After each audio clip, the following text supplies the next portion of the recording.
थप्पड़ मारने वाली चुड़ैल। मदन और मालती पति पत्नी थे। मालती कामचोर होती है और हमेशा काम ना करने के बहाने ढूंढती रहती है।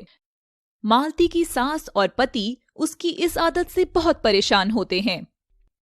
बहू, आज तो मैं जिंदा हूं, कभी चली जाऊंगी। मदन का ख्याल तुमको ही रखना होगा। कुछ ही दिनों में मदन को शहर में अच्छा काम मिल जाता है। माँ, मुझे शहर में काम मिल गया है। वाह बेटा, जीते रहो। मालती, अब हम शहर में रहेंगे, तैयारी कर लो। अच्छा जी। तुम दोनों जाओ बेटा, मैं यहीं रहूंगी, क्योंकि ये पुरखों का घर है और इसका ध्यान रखने वाला भी तो कोई होना चाहिए। थोड़े ही दिनों में मदन और मालती शहर के एक घर में रहने आ जाते हैं। कितना प्यारा मकान है। हाँ, अब तुम इस मकान को अपने हाथों से घर बना दो। आदत के अनुसार मालती यहाँ भी आलसी स्वभाव नहीं छोड़ती, घर हमेशा गंदा बनाए रखती है। मालती, जल्दी उठ जाया करो, मुझे खाना कौन बना के देगा? यहाँ माँ नहीं है, सब कुछ अब तुमको ही देखना है। हाँ हाँ, कर लूंगी ना। मदन के चले जाने के बाद मालती रसोई में जाती है तो देखती है कि रसोई में खाना बना हुआ है और रसोई एकदम साफ है। अरे वाह, लगता है यही सब करके गए हैं। सही है, अब मैं दिन भर आराम करूंगी।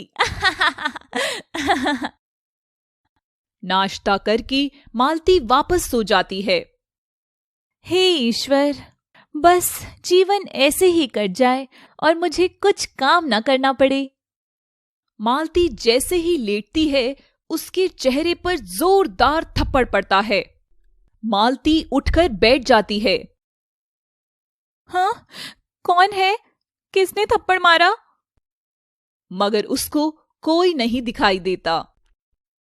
चलो, उठ ही गई हूं तो अब झाड़ू लगा देती हूं। झाड़ू लगाने के बाद मालती वापस सोने को बिस्तर पर आ जाती है, मगर फिर उसको गाल पे कोई थप्पड़ मारता है। हाय, मैं मर गई रे, क्या हो रहा है मेरे साथ? शाम को पति के लौट आने के बाद मालती जोर जोर से रोने लगती है। क्या हुआ मालती? पता नहीं जी, मैं जैसे ही लेटती हूँ कोई मुझे थप्पड़ मार देता है। जरूर इस घर में कुछ है। सब तुम्हारा वहम है, मैं पता लगाता हूँ। अगले दिन मदन काम पर ना जाकर घर पर ही छुप कर रहता है। मालती जैसे ही फिर से बिस्तर पर लेटती है, वो देखता है कि एक चुड़ैल आकर उसको थप्पड़ मारकर जगाती है। मदन तुरंत उसके सामने आ जाता है। कौन हो तुम? क्यों कर रही हो ये सब?